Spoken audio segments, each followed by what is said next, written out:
Bonsoir à tous et à toutes. On a dans la paracha de cette semaine l'histoire de Yaakov qui part en galoute, qui quitte la terre d'Israël et qui va aller chez Lavan, il va donc à Padan Aram.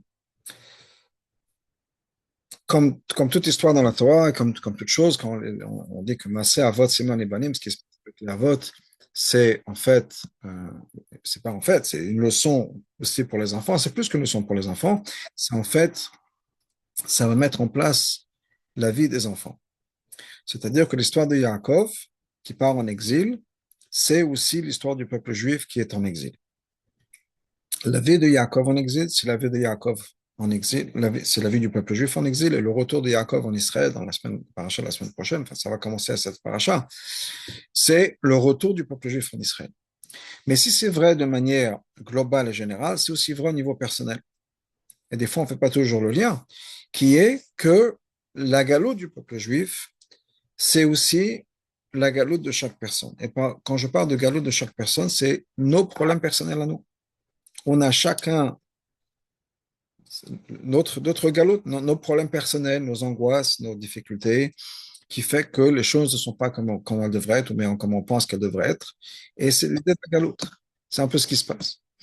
Et tu sais, on peut, comment dire, on peut remonter en haut et en bas, c'est-à-dire que des fois on dit que dans la chassidoute, on dit que la galoute, ça commence avec le Tzimtzum Rishon, la première étape de la création du monde, on est déjà dans l'exil, ou bien le fait que Hachem a créé sur terre, a créé la terre, ou bien le fait que ci, que ça, etc., une fois qu'on est sorti d'exil. Mais il y a, de l'autre côté, c'est vrai dans les deux sens, il y a cette idée de galoute personnelle, c'est-à-dire que quand on regarde la Torah, l'histoire de Yaakov, c'est aussi notre histoire personnelle dans notre vie. Pour Yaakov, qu'est-ce qui se passe? Il a des problèmes à la maison, clairement, et il doit se sauver, des problèmes avec son frère, et donc il va se sauver à cause de ses circonstances personnelles. Donc clairement, on peut regarder la Torah et regarder ce qui se passe dans la vie d'une personne, dans la vie des Havot, et de voir comment, à travers leurs circonstances personnelles, ils ont vécu leur vie. Dans le cas de Yaakov, il y a pas mal d'histoires, parce que c'est là où on a le plus, tout le plus de parachutes qu'on a, c'est sur Yaakov, puisque à partir de maintenant, en fait la semaine dernière déjà, et à partir de la paracha de la semaine dernière, donc la paracha de Toldot, qui va continuer. Ensuite, on a Vayetze, ensuite on a Vaishlach, Vayeshev, Miketz, Vayechi. On parle de Yaakov, toutes ces parachutes-là. Donc, et comme Yaakov va le dire à la fin, quand il rencontre Paro, il dit, ma vie était compliquée, très difficile. Donc, on a toutes ces choses qui se mettent en place, les difficultés de notre vie, les challenges de notre vie.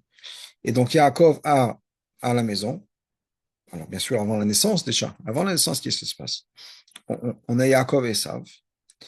Et comme le passage nous dit, va être déjà à l'intérieur, il y a des disputes, il y a des tensions avant même que sa naissance arrive.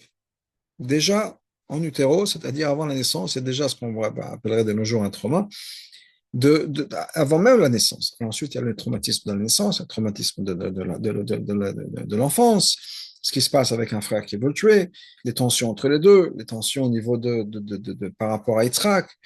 Et ensuite, une fois qu'il est chez Lavan, il y a les problèmes de belle famille avec Lavan, il y a les problèmes de travail, il y a les problèmes de mariage, puisque en fait, il veut se marier avec Rachel, il va se marier avec Léa, il y a les difficultés, les tensions entre ces deux femmes-là. Il y a les problèmes d'infertilité, puisque Rachel n'aura pas d'enfant tout de suite. Il y a tout un tas de choses qui se mettent en place qui fait que vraiment, quels que soient, je pense, les problèmes qu'on pourrait avoir dans notre vie, on peut regarder Yaakov et voir comment est-ce qu'il a géré ces problèmes. Et il y a une règle ou une manière de voir comment est-ce que Yaakov a géré ces problèmes, qui est qu'on peut voir une progression d'un Yaakov qui est tout seul. On parle de quelqu'un qui s'est marié tard. Yaakov se marie très tard. Et il a des enfants, bien sûr, encore plus tard que ça. Et donc, un autre problème, ça, le fait que bon, la crise dans le shidduchim, ça peut dire le fait qu'il n'a pas trouvé un shidduch rapidement, etc., etc. Et toute cette transgression, mais il y a une chose qui se passe et qui est claire à travers toute l'histoire, on voit le résultat à la fin, c'est Yaakov est celui qui a eu tous ses enfants qui étaient des tzadikim, avec les difficultés qu'il a eues entre Shimon et Lévi, mais ce n'était pas une question d'être tzadik ou pas tzadik. Yaakov n'a pas eu d'enfant qui est devenu comme un Esav ou un enfant qui est devenu comme Ishmaël. Ça, c'est le problème qu'Avraham a eu, le problème que Yitzhak a eu. Yaakov n'a pas ce problème-là. Il y a d'autres tensions, d'autres problèmes, la rivalité entre les frères, l'histoire de Yosef. Donc, il a eu ces histoires avec ses enfants, mais aucun enfant qui a quitté, si on peut dire, le chemin de la Torah. Mais au bout du compte, Yaakov est celui qui est Mitato Shlema, celui qui a tous ses enfants, qui sont des tzadikim, disons, qui sont restés froum, si on peut dire, qui sont restés religieux, et il a grandi aussi. Et à chaque fois, il s'élève, et c'est lui qui va avoir 12 enfants, 12 garçons qui vont être les 12 tribus, qui va avoir un fils qui va devenir le roi ou le vice-roi en Égypte, avec un pouvoir extraordinaire politiquement, économiquement, qui va être vraiment celui qui va fonder le peuple juif, et uniquement le peuple juif. Donc il y a quelque chose dans la vie de Yaakov, qui même s'il a souffert plus que tous les autres, il a réussi non seulement à survivre, mais à croître par l'intermédiaire, par ses efforts. Et dans notre histoire, qui est en fait dans la paracha, où il y a quelque chose de très important qui va se mettre en place dans la vie de Yaakov, c'est les 20 ans où il va passer chez Laban, il y a un début, il y a une fin. Et le début et la fin de cette histoire sont mis en place par le même mot. D'ailleurs, le Zohar le remarque. Il y a le même mot au début, le même mot à la fin. Au début, Yaakov quitte Israël. Il arrive sur un endroit miraculeusement qui est le Harabait, le mont du Temple. Et le pasuk nous dit Vaivga bamakomahu. Il a atteint cet endroit-là, il a touché cet endroit-là, comme si c'était par hasard.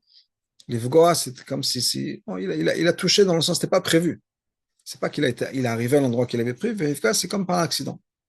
Il arrive à cet endroit-là. Tout à la fin de l'histoire, on a Vaivgobo Malachi Elohim. Les Malachim vont rencontrer le même mot, Vaivgo Yaakov. Quand Yaakov est sur le retour vers Israël, donc il rentre après toutes ces années qu'il a passées chez Laban, on a le même mot Vaivgo. Et c'est pas par hasard que le même mot est utilisé dans les deux fois. Au moment où il sort, au moment où il rentre. Dans les deux cas, il y a quelque chose qui va se passer. Dans les deux cas, il y a des malachim, il y a des anges d'Hachem. Rachid nous dit Vaivgo, tout au début, donc quand Yaakov s'apprête à quitter la terre d'Israël, il a Vaivga Bamakom, il arrive à cet endroit-là, qui va être l'endroit du temple. Et pour l'instant, il ne sait pas encore ce que c'est un endroit spécial. Il va faire Arvit, la prière de Arvit. Et il va dormir. Et il aura dans son rêve des anges, donc cette échelle, avec les anges qui montent et qui descendent. Et c'est quoi ces anges qui montent et qui descendent? Rachid nous dit, les anges qui montent et qui descendent, ce sont les anges d'Israël qui retournent à la maison, si on peut dire, qui retournent en haut, parce que les anges d'Israël ne peuvent pas sortir à l'extérieur d'Israël. Et c'est les anges de Chutz, la reste de l'extérieur d'Israël, qui descendent et qui vont maintenant accompagner Yaakov dans le reste de son cheminement, dans le reste de son voyage et pour les années à venir. Au retour, encore une fois, Vaïevgeu, la même racine, encore une fois, les anges. Mais là, c'est quoi? Vaïevgeu Malachi Elohim. Les anges le rencontrent. Et c'est les anges d'Israël qui vont à la rencontre de Yaakov. Et le rabbi voit dans cette histoire-là un problème, parce que Rachid nous a dit, au début de la paracha, que les anges d'Israël ne peuvent pas sortir d'Israël. Il y a des barrières, il y a des frontières, si on peut dire. Comment ça se fait qu'à la fin, les anges d'Israël sortent d'Israël pour aller à la rencontre de Yaakov pour le faire revenir en Israël? C'est une question qui est à la fois halachique et une question à la fois chassidique, ashkafique, si on peut dire, dans le sens où qu'est-ce qui se passe? Qu'est-ce qui a changé? Qui fait qu'au départ, les anges d'Israël ne peuvent pas sortir, et maintenant les anges d'Israël peuvent sortir. Mais au-delà de ça se trouve encore une autre histoire. Les anges, c'est peut-être plus symptomatique d'un autre point, qui est que quand il dit qu'il est sorti, Vaïvga Bamakom, à la sortie d'Israël, les sages disent qu'est-ce que Yaakov a fait comme il a fait Arvit, la prière de Arvit, la prière du soir. Avraham était celui qui a institué Shacharit, Yitzhak institué Mincha, Yaakov Arvit. Et il y a deux questions fascinantes au niveau de Arvit. Premièrement, Arvit est quelle tfila? Qu'est-ce que je veux dire par quelle tfila? Est-ce que c'est la première tfila de la journée ou bien est-ce que c'est la dernière tfila de la journée? Je m'explique. Quand on prie le matin pour notre journée, les tfilot correspondent aux korbanot. Korban tamid, il y a le korban de tous les jours. De manière générale, tous les korbanot, et en particulier les korbanot journaliers, c'est-à-dire le korban tamid. Le korban tamid est un korban le matin et un korban l'après-midi. Donc, on a shacharit et mincha. Les jours où il y a un moussaf, Rosh Chodesh, Yom Tov, Shabbat, on fait une prière de plus qui est la tfila de moussaf. Où se situe Arvid par rapport à ça?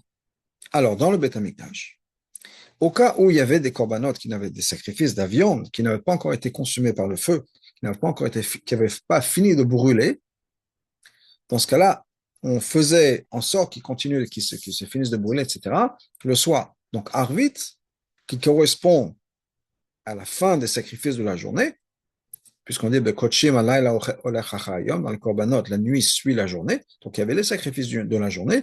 Si les sacrifices de la journée n'avaient pas encore fini d'être consumés, d'être brûlés par le feu, bah, il fallait s'assurer pendant la nuit, c'est-à-dire le soir, que tout brûle.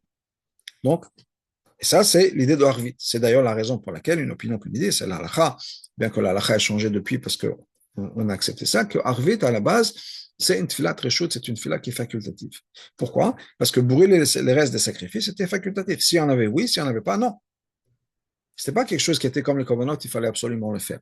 Donc, d'après Harvit, d'après cette marque dans la Gemara, mais la que Harvit, c'est rechute. Alors maintenant, depuis l'époque de la Gemara, les poskim me disent que, étant donné qu'on a accepté Harvit comme une obligation, Harvit est maintenant une obligation. Mais ce n'est pas une obligation de la même manière, si on peut dire, que Shachrit et Mincha, qui correspondent aux korbanot du matin et de l'après-midi.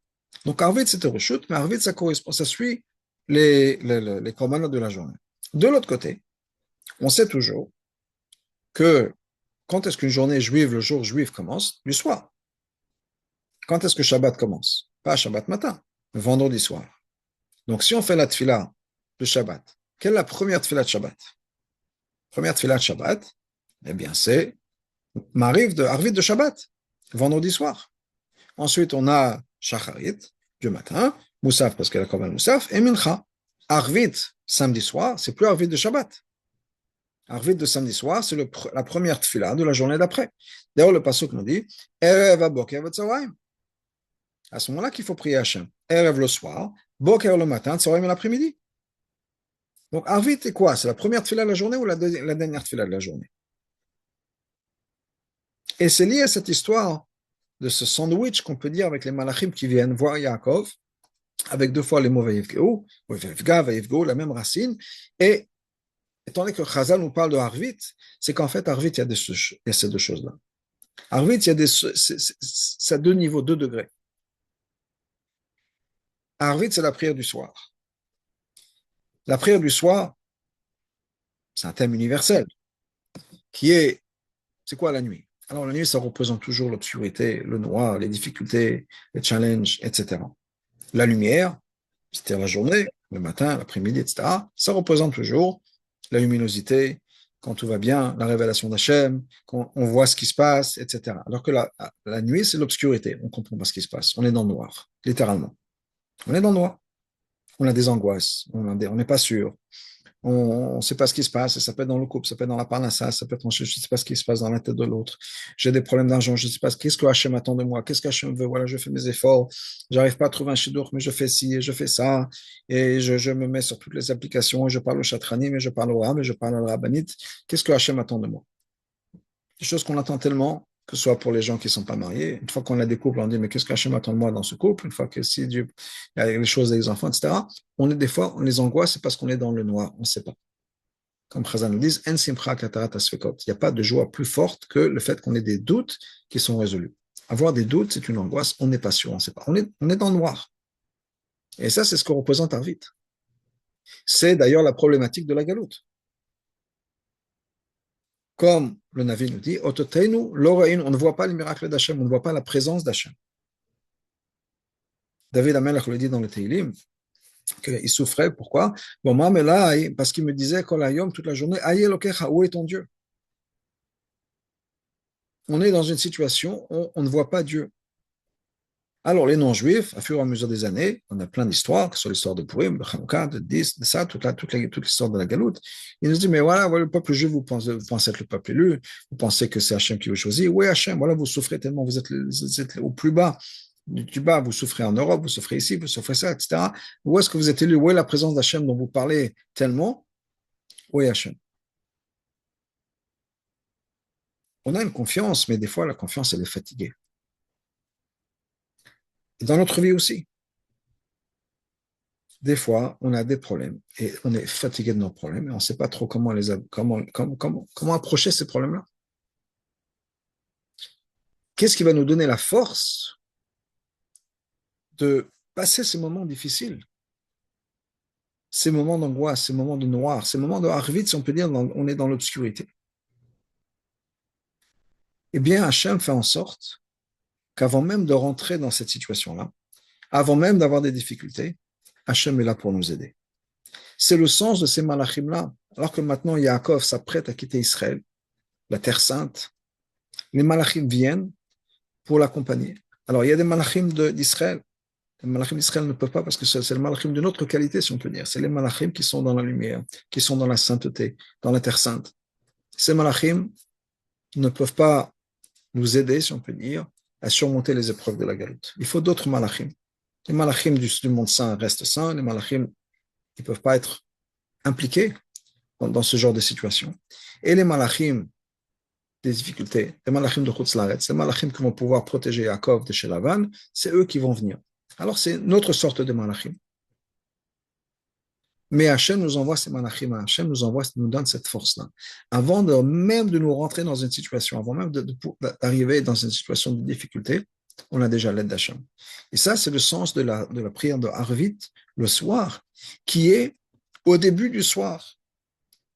C'est le début de ma journée. On avait dit que dans Harvit, il y a deux choses. Il y a le fait que ce soit d'un côté la première prière de la journée, mais de l'autre côté la dernière prière de la journée aussi. Le côté première prière de la journée, c'est quoi? C'est qu'avant de rentrer dans cette zone d'obscurité, Hachem nous envoie les anges. Hachem nous donne l'aide nécessaire à pouvoir surmonter les épreuves qui vont être au-delà de nous. Et ça, c'est un point important à savoir que quand on est dans des situations, on a besoin de prendre conscience du fait que Hachem est là présent avec nous. Et non seulement Hachem est présent avec nous, Hachem nous a déjà donné les réponses aux questions qu'on a. La force de pouvoir surmonter les épreuves qu'on va avoir. Et même si on n'a pas de questions, bien, on ne pense pas à trouver la réponse, etc. Le fait même de savoir qu'on a la présence d'Hachem, c'est quelque chose qui peut nous aider. Je vais raconter deux choses, deux histoires. Il y avait un chassid du Rabbi Shaliach, Rav Moshe Yitzhak Hecht. Ce Rav Moshe Yitzhak était le Shaliach du Rabbi dans New Haven, dans l'État aux États-Unis qui s'appelle Connecticut. Et je fais juste une note de la deuxième histoire, pas que j'oublie. Et à un moment, il n'en pouvait plus. C'était dans les années 50, il a dit que c'était difficile, personne ne connaissait le Chabad, les gens qui le connaissaient ne voulaient pas le Chabad, etc. C'était très, très, très, très, très compliqué. Les Mosdot grandissaient, il n'avait pas d'argent, il était en dette, etc. Il n'en pouvait plus. Et il écrit une lettre au Rabbi en disant « Je démissionne. J'en peux plus, je ne suis pas la bonne personne, je ne suis pas à la hauteur, je suis prêt à rendre les clés, que le Rabbi envoie quelqu'un d'autre pour me remplacer parce que moi, je ne peux pas. » Et il envoie cette lettre au Rabbi. Le Rabbi lui répond dans une lettre, en lui disant la chose suivante, qui est avant même qu'il m'envoie la lettre, je lui ai déjà répondu. Dans sa lettre, il demande d'avoir un remplaçant, d'avoir quelqu'un qui vienne pour le remplacer. Le Rabbi lui a dit, j'ai déjà prévu ça avant même que tu m'envoies la lettre. On a déjà envoyé quelqu'un pour s'occuper des institutions. Il s'appelle le Rav Moshe Yitzhak Hecht, c'est-à-dire lui-même. Si tu ne le connais pas, ce serait bien de faire connaissance avec lui. C'est quelqu'un de très bien, de très capable. C'est-à-dire, le Rabbi lui a dit, on est là avec toi. T'inquiète pas, tu as les forces nécessaires. pour le faire. C'est difficile et personne n'a dit que ce ne sera pas difficile. Le Rabbi a dit une fois à quelqu'un, parce qu'il y a quelqu'un, le Rabbi demandait de faire quelque chose, une certaine mission, et quand il est revenu, il a dit, Rabbi, je l'ai fait, mais sachez que c'était très, très, très difficile. Le Rabbi lui a répondu, mais depuis quand est-ce qu'on a un contrat avec Hachem que les choses ne vont pas être difficiles?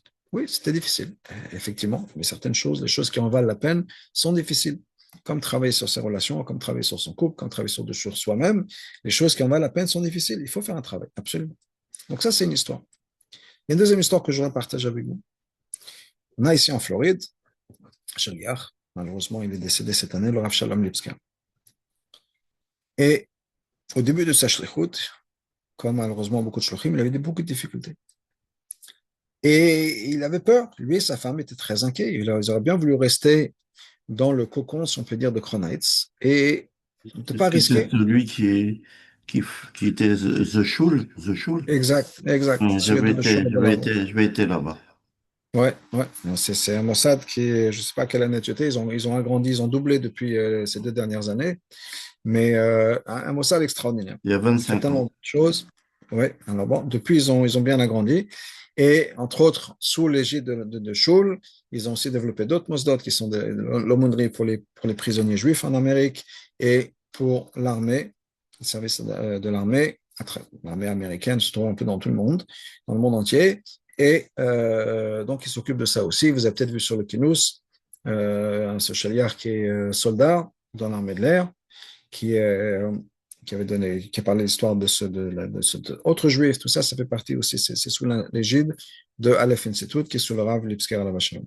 Au début de sa shlichut, ils étaient très angoissés, ils avaient peur. Ils avaient peur, lui et sa femme, de ne pas être à la hauteur, de ne pas pouvoir gérer, de ne pas pouvoir lever les fonds. C'est une grande responsabilité. Alors, de nos jours, c'est toujours une grande responsabilité, mais de nos jours, il y a quand même des mosdot qui sont là. On sait on n'est pas les seuls, on sait qu'il y a tout un tas de choses, il y a un soutien.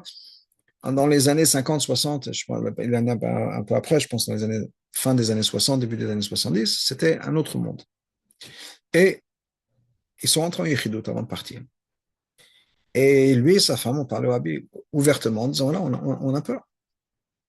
On est stressé, pas juste un peu. Et le Rabbi leur a répondu en yiddish, je voyage avec vous. Je suis là avec vous. De quoi vous inquiétez? Donc, on a cette force que Hachem nous envoie au début du travail, de pouvoir faire ce qu'il faut faire. Je voudrais juste rajouter une histoire quand le Rabbi a dit je voyage avec vous. C'est pas juste une allégorie ou un mot gentil. Je vais raconter l'histoire avec le Rabbi précédent. Il y avait dans les années 40 aux États-Unis, alors le précédent était déjà aux États-Unis, c'était plus proche des années 50, c'était un peu avant Yud Shvat, le beau-père du Rabbi, le Rav Shmayahu Goraï, était censé faire un voyage pour lever des fonds à travers les États-Unis avec un cousin, le Rav Zalman Gouraï. Et les deux allaient partir lever des fonds. Le Rabbi a appelé le Rav Zalman Gouraï. Il lui a dit la chose suivante. Il a dit, je voulais savoir comment vous allez voyager. Il ne devait pas voyager de New York à Chicago. On est dans les années 40, fin des années 40. Et le Rabbi lui dit, j'aimerais savoir comment vous allez voyager. Pourquoi? Parce que je vous demande, s'il vous plaît, de ne pas prendre l'avion. Pourquoi pas prendre l'avion?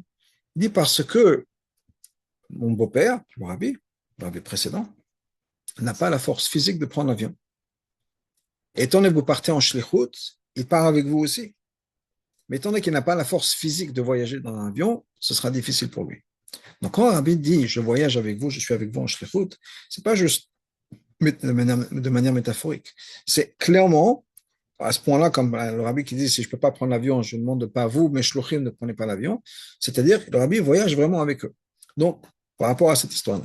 Donc, pourquoi je raconte ça? Parce qu'on a, avant chaque mission, avant chaque jour, avant chaque difficulté, Hachem nous envoie cette force-là dont on a besoin. Et ça, c'est la prière de Harvitz, on peut dire, ou bien c'est les malachim, les anges qui viennent au début de notre mission, qui sont là pour nous aider. Et ensuite, on est dans la mission. La mission, c'est la vie de tous les jours. C'est les problèmes de tous les jours. C'est tout ce qui se passe euh, dans notre vie. Comme je dis, c'est les complications qu'on a, et c'est les complications au travail, les complications de famille, les complications de couple, d'enfants, etc. Tout ça de parnassa, tout, voilà. Je n'ai pas besoin de vous dire la vie de chacun, on connaît tous nos vies. Et j'imagine que pour beaucoup, il y a des frictions, des tensions ici et là. Alors, Baruch Hashem, j'espère que ce ne sera pas trop et que ce n'est pas trop souvent, etc., etc. Mais on a tous nos petites angoisses ici et là de certaines choses. Et c'est la mission de chacun. Il y a des gens qui ont une telle mission avec une challenge de tel côté. Il y a des gens qui ont telle mission avec leur challenge ici, etc. On a chacun la mission et on est censé accomplir certaines choses et on est non seulement censé accomplir certaines choses, on est censé transformer, élever les problèmes de notre vie. Ça veut dire quoi, élever les problèmes de notre vie? Ça veut dire les réaligner avec Hachem. Prendre conscience que quand il y a quelque chose qui se passe dans notre vie, c'est la volonté d'Hachem. Et que si Hachem a mis ce problème-là dans ma vie, c'est parce qu'il y a quelque chose que je dois faire avec. Certains problèmes sont faciles à gérer, d'autres, malheureusement, sont plus difficiles. Il y a des choses qu'on peut... Bon, chacun avec sa vie, chacun sa mission, chacun, ça dépend des Gilgulim, ça dépend, c'est un peu, des fois, on parle du Goral. C'est la loterie de la vie, si on peut dire, dans le sens où c'est la loterie de, voilà, Mamen Shama a besoin de s'occuper de tel et tel problème dans le monde. Chacun avec ses choses, chacun a sa mission dans sa vie et chacun a certaines choses qu'on a besoin d'élever. C'est comme ça. Et on a cette aide d'Hachem. Mais l'aide d'Hachem, c'est pour pouvoir me permettre de prendre un problème que je puisse avoir. Je prends les problèmes de couple parce que c'est un sujet qui me passionne et dont je parle souvent, etc. Donc voilà, il y a des gens qui ont des problèmes de shalom bayit, des gens qui ont des problèmes de couple. Je dirais que c'est un cadeau d'Hachem, d'une certaine manière, pour pouvoir faire un travail qui est se transformer soi-même et transformer les Hachem, son couple, pour avoir une harmonie qui est beaucoup plus forte que quelque chose qu'on avait au départ. Parce que, pour le montrer, il peut y avoir des couples où s'il n'y a pas de difficulté, on n'a jamais vraiment l'occasion de creuser profondément dans ce qui se passe, d'avoir une conversation réelle, peut-être difficile, mais réelle en ce que, voilà, qu'est-ce qui est important pour toi, qu'est-ce qui est important pour moi. Et on peut des fois passer sa vie, je ne sais pas s'il y a beaucoup de couples qui le vivent comme ça, mais on peut passer sa vie où on ne se dispute jamais, mais on ne se dispute jamais parce qu'on n'a jamais de conversation sur qu'est-ce qui se passe vraiment dans notre vie. Alors que des fois, ça explose.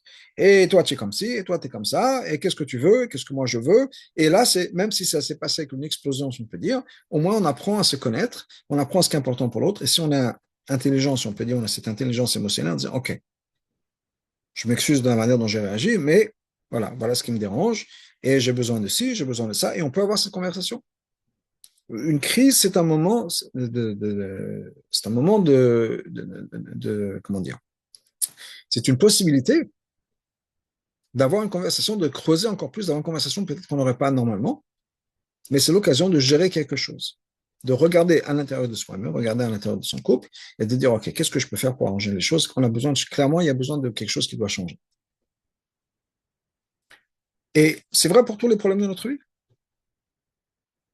Il y a une histoire, une histoire qui est connue, mais j'ai récemment vu la lettre du Rabbi imprimée dans le dernier volume des Grottes Kodesh qui vient de sortir, dans le la Medalet, qui est le dernier volume des Grottes Kodesh, la lettre du Rabbi qui est sortie en hébreu. Il y a une lettre du Rabbi sur une histoire bien connue. L'histoire est que il y avait la convention des femmes. Chaque année, les Cheikh Chabad en Amérique font une convention pendant l'hiver. Il y a une convention pendant l'hiver, une convention avant Shavuot. Pendant la convention d'hiver, c'était à Détroit. Et l'année, c'était 1978. 1978, dans Tafshin Lametet, il y a cette convention et les femmes qui vont à Détroit. C'est un Shabbat.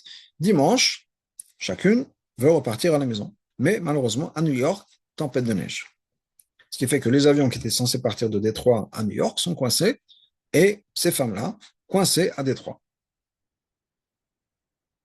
Elle ne peut pas rentrer chez elle à la maison, il y a les enfants qui les attendent, les maris qui les attendent, etc., etc., le travail, les écoles. Bon, vous pourrez comprendre vous-même. Alors, il y a une des femmes qui appelle le secrétariat du Rabbi, faisant passer un message, voilà, on a un groupe de femmes, on doit rentrer à New York, on est coincé à Détroit. Demandez une bracha au Rabbi. Le secrétaire revient sur la ligne, après quelques minutes, il dit, le Rabbi demande, mais comment c'est possible de dire Vous êtes coincé quelque part. Vous avez passé tout le Shabbat à parler d'Ashgacha Pratit, de Chassidut, de Hachem, etc. Rabbi dit, je suis certain que parmi vous, il y en a qui donnent des conférences sur ce sujet-là, d'Ashgacha Pratit, que tout vient d'Hachem, etc. Et tout d'un coup, arrive à notre vie personnelle, on se trouve coincé. Certainement, Hachem vous envoie la mission, parce que vous avez encore du travail à faire des trois. Vous n'êtes pas encore prête à partir. Il y a encore des choses à faire. Elles reçoivent ce message-là. Elles se mettent au travail, à faire Miftsaïm, distribuer des bougies de Shabbat, faire ci et ça, inscrire ce qu'elles vont faire dans l'aéroport, dans les écoles, dans d'autres endroits, dans les supermarchés, et elles font ce qu'elles font. Et le lendemain, les avions peuvent repartir, elles partent à New York. Il y a une dame qui écrit au rabbi, voilà les choses qui ont été faites pendant cette période-là, où, comme elle avait dit avant, elles sont coincées, donc pendant cette période-là, elles ont dû rester à Détroit encore plus. Voilà tout ce qui a été fait au niveau des mitzvot, etc. Le rabbi leur répond, quelle chance vous avez que Hachem vous montre clairement du doigt ce que vous avez à faire et où vous devez être. C'est une chance. Et des fois, on ne saisit pas la chance. Mais le rabbi a dit, quelle chance vous avez eue que Hachem clairement vous a montré clairement ce que vous avez besoin de faire, où vous aviez besoin d'être et ce que vous avez besoin de faire. Donc, cette crise, si on peut dire, dans ce sens, le problème de se retrouver coincé à l'aéroport, le rabbi nous dit, mais c'est une chance. Hachem s'occupe de vous directement et vous montre exactement ce que vous devez faire, où vous devez être. Et c'est vrai pour chaque problème, si on peut dire, dans la vie, c'est que Hachem clairement vous dit ça. Je donne une des choses qui est extraordinaire par rapport à cette lettre-là, c'est que nous, on avait un programme prévu pour un dimanche soir, Yutet Cheshvan. C'est à peu près une dizaine de jours. Yutet Cheshvan, dimanche soir, on avait un programme. Il y avait un speaker qui devait venir, Rav Shagadahan, d'Israël. Il est parti dans une autre communauté, je crois que c'est en Guadeloupe, si je ne me trompe pas, et il avait un avion dimanche après-midi. Alors, il avait 3 heures devant lui pour arriver et dimanche soir faire une conférence chez nous. L'avion est retardé. Non seulement l'avion est retardé, qu'est-ce qui s'est passé? C'est que l'avion d'avant qui devait partir de Miami vers la Guadeloupe, cet avion est ensuite repartir, donc déposer le genre, reprendre, etc., dans le sens inverse. Cet avion-là décolle à l'heure, mais il y a un problème de mécanique. Ils sont obligés de repartir à Miami. Et ils cherchent un autre avion. Ils ont le temps d'essayer de voir s'ils peuvent réparer. Ils n'arrivent pas à réparer. Ça leur a pris du temps de pouvoir trouver un autre avion. Ce qui fait que le moment où tout s'est mis en place, etc., on a dû annuler la conférence et la reporter au lendemain, lundi, qui était Chav Cheshvan, la veille de Chav Cheshvan, donc une date particulière, une date spéciale, l'anniversaire du Rabbi Rachel. Ce jour-là, je suis en train d'étudier les lettres du Rabbi, je passe par les volumes, un nouveau volume, donc comme je vous l'ai dit, donc bon, je lis les lettres au fur et à mesure, et je tombe sur cette lettre-là. Problème d'avion, coincé quelque part, et c'est notre histoire. C'est exactement ce qui s'est passé. La conférence n'a pas eu lieu quand nous l'avons prévu, qui était donc dimanche soir, elle a eu lieu lundi soir, comme Hachem l'avait prévu, qui était Chav Cheshvan, une date particulière. Bon, j'avais cette lettre-là, on a partagé cette lettre du Rabbi à la conférence, mais pour vous dire que voilà, c'est clairement, nous on avait décidé une date, clairement Hachem avait une autre date en tête, et voilà, c'est évident. Alors d'habitude, quand on prévoit la date et que Hachem est d'accord, ou bien Hachem a la même date ensemble, on n'y pense pas, on dit, ah oui, bien sûr, j'ai prévu la date, donc voilà, j'ai prévu la date, dimanche soir, conférence, c'est bon, c'est la date. Eh ben non, Hachem a décidé que ce sera une autre date, et là, on est obligé de reconnaître le fait que voilà, c'est la présence d'Hachem, Hachem a une autre date. Mais quand tout va bien, si on peut dire, quand tout va en fonction de nos plans à nous, on n'en est pas toujours conscient. Quand les choses, il y a un peu un conflit avec nos dates, on en est clairement conscient. Qu'est-ce qui m'a permis de prendre conscience, on peut dire que c'est pas ma date, mais c'est la date d'Hachem, ce problème d'avion. Parce que sinon, je dis, ok, voilà, la date est prévue, c'est la date de prévu. Il n'y a rien d'autre à changer. Donc, c'est quand il y a des difficultés, des challenges, les choses ne marchent pas en fonction de nos plans à nous, etc., c'est à ce moment-là qu'on est obligé de repenser à Hachem, et non seulement repenser à Hachem, mais d'arriver à quelque chose d'encore plus fort, qui est de s'abandonner dans les bras d'Hachem, de se dire, c'est la volonté d'Hachem. La semaine dernière, j'ai rencontré un jeune homme qui n'est pas encore marié, et il a dit, voilà, je fais tout, je parle au chatranim, je fais ci, je fais ci, je fais ça. Ça n'arrive pas. Et il me dit, voilà, j'essaie de contrôler, voilà, je fais tel ségoula-ci, ségoula-ça, machin, aucune ségoulotte marche. Et la seule solution que j'ai, c'est d'arrêter de contrôler, de comprendre que ce n'est pas moi qui suis en contrôle de cette histoire, c'est qu'Hachem a une raison pour X raison, et que pour l'instant, la volonté d'Hachem, ce n'était pas encore que je sois marié. Alors, il y a des gens qui font leur travail sur soi-même avant d'être marié, il y en a qui font leur travail sur soi-même après être marié, mais clairement, mais c'est un travail à faire de dire, je suis dans les mains d'Hachem. Et c'est pas moi qui vais contrôler le processus avec tel ségoula ou d'autres une ségoula, je vais avoir tel rabbi, telle personne, je vais faire ci, je vais faire ça, et tout va marcher. On est dans le bras d'Hachem. C'est Hachem qui décide. Et pour ça, on a besoin de s'abandonner. Et ça, c'est le travail que Yaakov a fait pendant toutes les années chez Lavan, qui est non seulement d'être à l'extérieur d'Israël, mais de comprendre clairement, bien sûr, Yaakov, mais de vivre sa vie. Pas juste quand on est à la yeshiva de dire je crois en Hachem. Dans le travail, avec le beau-père, avec ci, avec ça, le problème d'argent et tous les problèmes que Yaakov a vécu en disant tout ça vient d'Hachem. Et qu'est-ce qui se passe quand Yaakov revient de Lavan? Revient de ces années de challenge, année après année. Comme il le dit, Yaakov, si on regarde dans la paracha, Yaakov dit à ses femmes, il m'a menti 1000 fois, et à chaque fois il y avait quelque chose, et ensuite il parle juste de travail, mais on connaît l'histoire avec ses femmes, et les enfants, et Lavan va lui dire, Abanim Banai, Abanot Benotai, les enfants c'est mes enfants à moi, donc pourquoi tu dis, c'est moi, je veux que moi contrôler la destinée du peuple juif, etc., etc., tout un tas de choses, problèmes sans fin qu'il a eu dans cette galoute-là, dans sa vie professionnelle, sa vie émotionnelle, sa vie de couple.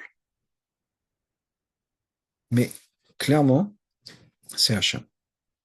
Et quand on arrive à prendre conscience de la présence d'Hachem dans notre vie, on a un regard complètement différent dans tout ce qui s'est passé avant. Dans tout ce qui s'est passé avant. Le Navi le dit, qui est Otra Hachem qui a naftabi. À l'époque de Mashiach, on va remercier Hachem pour toute la souffrance de la galoute. Qu'est-ce qui va changer? Notre regard. On pourra regarder en arrière et comprendre que toutes ces étapes qui nous sont arrivées sont les meilleurs moments, sont les moments qui nous ont transformés, sont les moments qui nous ont créés et qui ont fait qu'on est la personne qu'on est. Quand on les prend dans la bonne manière, c'est-à-dire quand on les prend comme le message d'Hachem. Oui, il y a cette histoire que j'ai racontée 1000 fois, mais elle est tellement importante pour moi.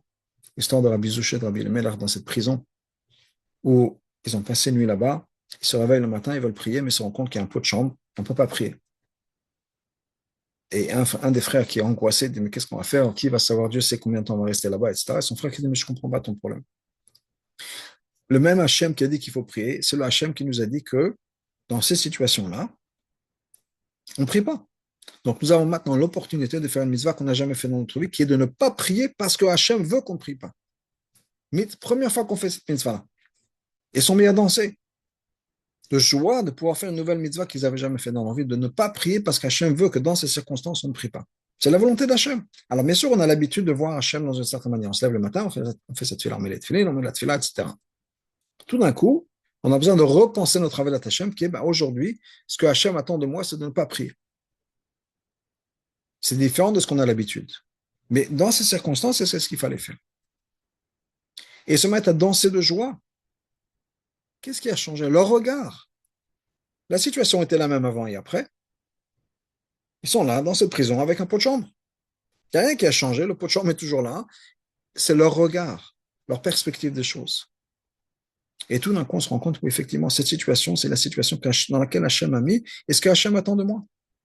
Alors, pour continuer l'histoire, leur joie leur a permis d'éliminer ce pot de chambre parce qu'ils sont mis à danser. Tous les autres prisonniers qui étaient dans la cellule se sont dit, ah, c'est la fête, tout le monde s'est mis à danser. Le geôlier de l'autre côté entend qu'il y a un peu, c'est le balagan à l'intérieur de la cellule, il ne sait pas ce qui se passe. Il ouvre, il arrête un type, il lui dit, mais qu'est-ce qui se passe? Il dit, je ne sais pas.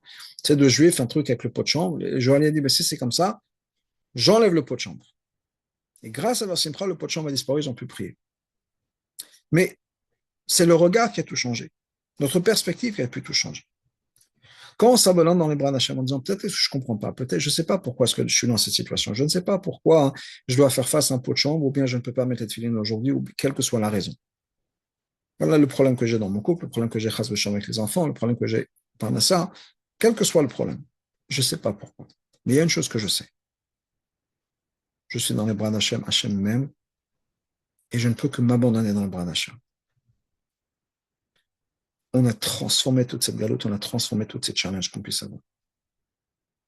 Et d'une certaine manière, on les fait disparaître, comme cette joie-là qui a fait disparaître le pot de chambre. Pourquoi? Parce qu'on a appris la leçon, on a compris ce qu'il fallait comprendre. Quand Yaakov revient vers Israël, qu'est-ce qui se passe? Il a transformé la galoute. On a transformé la galoute.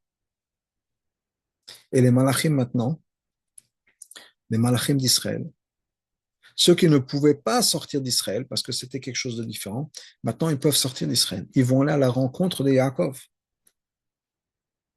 Parce qu'il a transformé Chutz Laaretz, il a transformé la galoute en terre sainte.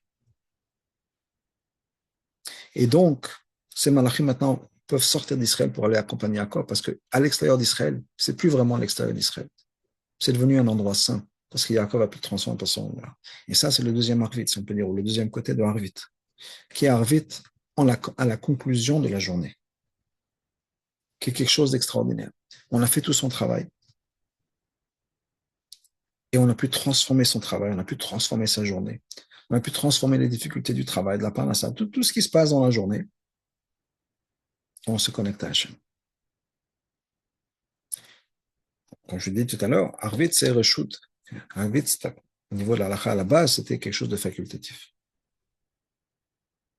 Quand c'est facultatif, dans la chassidut, la Kabbalah, on dit toujours, c'est parce que c'est tellement élevé qu'on ne peut pas le faire obligatoire. Ce n'est pas pour tout le monde.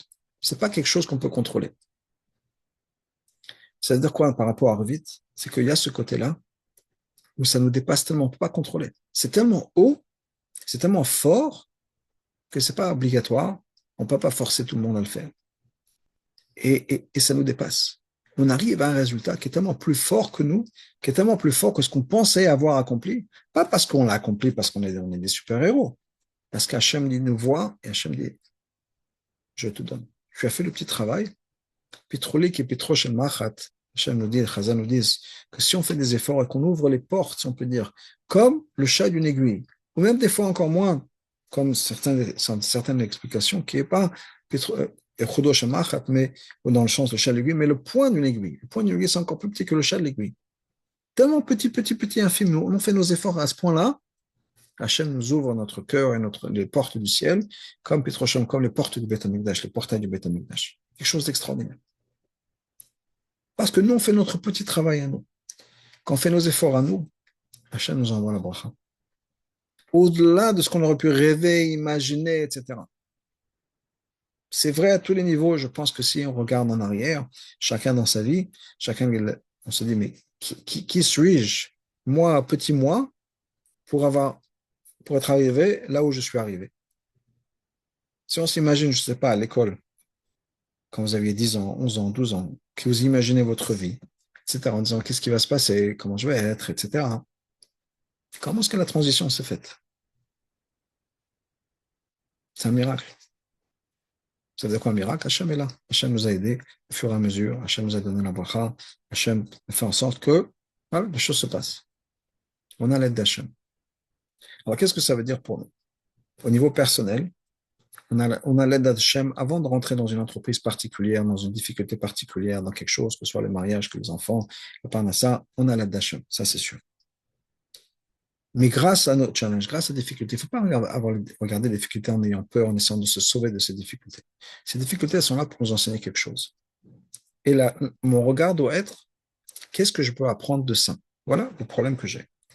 Qu'est-ce que je peux apprendre de ça? Et comment est-ce que je peux grandir, me renforcer, me connecter avec Hachem, par l'intermédiaire de ce message que je reçois dans la difficulté quelconque que je reconnais. Et comme le Baal Shem Tov est tellement, de manière tellement importante et tellement forte, quand on voit quelque chose chez les autres, c'est qu'on a un message, c'est un message pour nous. C'est que si j'ai des choses qui disent, voilà, tel et tel, à cause de lui, à cause d'elle, à cause de ci, voilà, ma femme, mes enfants, mon mari, mon patron, ça ne veut pas dire qu'ils sont des tzadikim, ça ne veut pas dire qu'il n'y a pas de problème. Mais il y a aussi, et principalement un message pour moi. Des leçons pour moi, sur quoi je dois travailler, sur quoi je dois me transformer.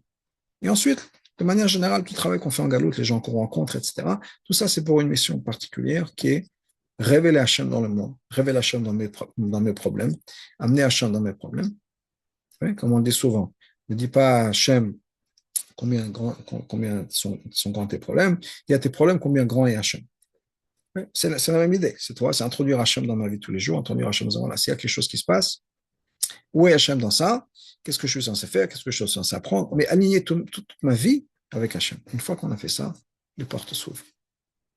Et on a accès à quelque chose d'extraordinaire. On a les malachim qui viennent nous accueillir, on a la force, cette révélation d'Hachem qui vient nous accueillir. Ça, c'est au niveau personnel. Au niveau de Klal Yisrael, c'est la même chose. On arrive à la fin de la galoute, on a l'aide d'Hachem. Donc la seule chose à faire, c'est de finir ce qui est un peu les dernières touches, on peut dire, pour qu'on puisse avoir ces brachot. Alors quand même, comme Yaakov est encore à l'extérieur d'Israël, les malachim d'Israël sont venus le chercher. Alors pendant qu'on est encore dans la galoute, on va avoir déjà cette révélation, ces malachim, si on peut dire, qui vont venir nous amener en Israël, et qu'on puisse vraiment avoir cette expérience très très rapidement, très très bientôt, avec l'avenue du Mashiach, le Rabbi Yamin Mamash. Amen.